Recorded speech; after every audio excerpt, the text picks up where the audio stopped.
టీవీలల్లా వచ్చిన డైలాగు రోజుడిచి రోజు 10 సార్లు వచ్చిన ఆ సీరియల్ అన్న జల్ది అయిపోతాయి కానీ గా కాళేశ్వరం కథ అయిపోతనే లేదు. అరే పోయిన సర్కారేమో కాళేశ్వరం మన తెలంగాణకు ఒక వరం అన్నది, మరి ఈ సర్కారేమో తెలంగాణకు ఒక శాపం అన్నది.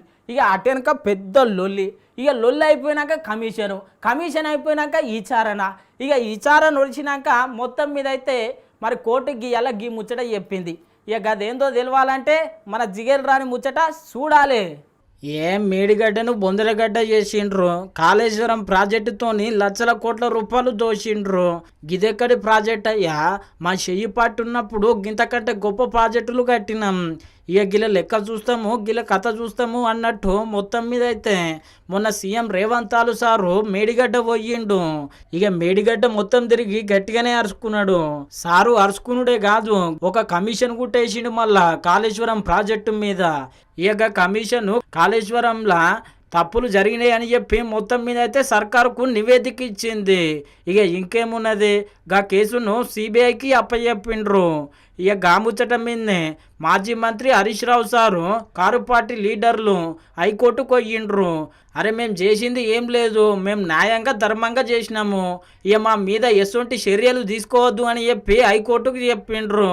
ఇక హైకోర్టు కూడా సై అన్నది. మళ్ళా ఇక కాళేశ్వరం ముచ్చట మీద పీసీ ఘోషల్ ఆధారంగా కారు పార్టీ లీడర్ల మీద ఎటువంటి చర్యలు తీసుకోవద్దు అని చెప్పింది.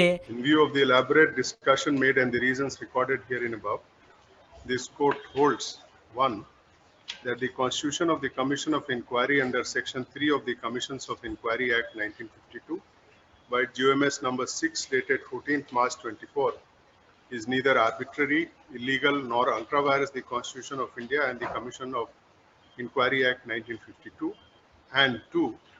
That the findings rendered by the Commission as are prejudicial to the conduct and reputation of the petitioners and have been rendered in violation of principles of natural justice and the statutory safeguard provided under Section 8B of the Commissions of Inquiry Act 1952 shall be inoperative and no action can be taken on the basis thereof.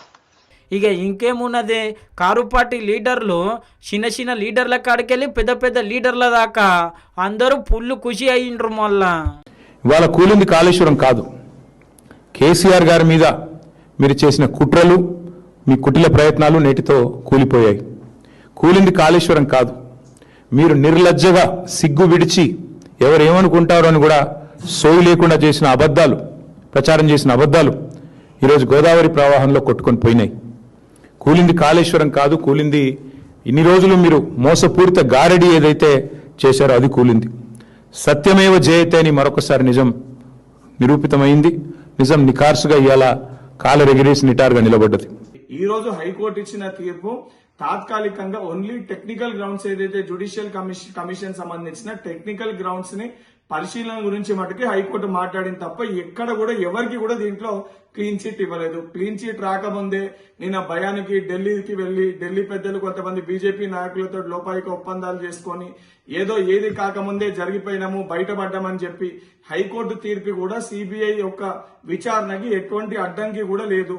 ఏమీ జరగకముందే Harish Rao BRS party నాయకులు భుజాలు గుద్దుకుంటుండ్రో తప్పనిసరిగా మీరేదైతే సత్యం ధర్మం గురించి మాట్లాడుతున్నారో తప్పనిసరిగా కాళేశ్వరం అవకతవకలలో సత్యం ధర్మం గెలుస్తుంది. తప్పు చేసిన మీకు తప్పనిసరిగా శిక్ష పడుతుంది.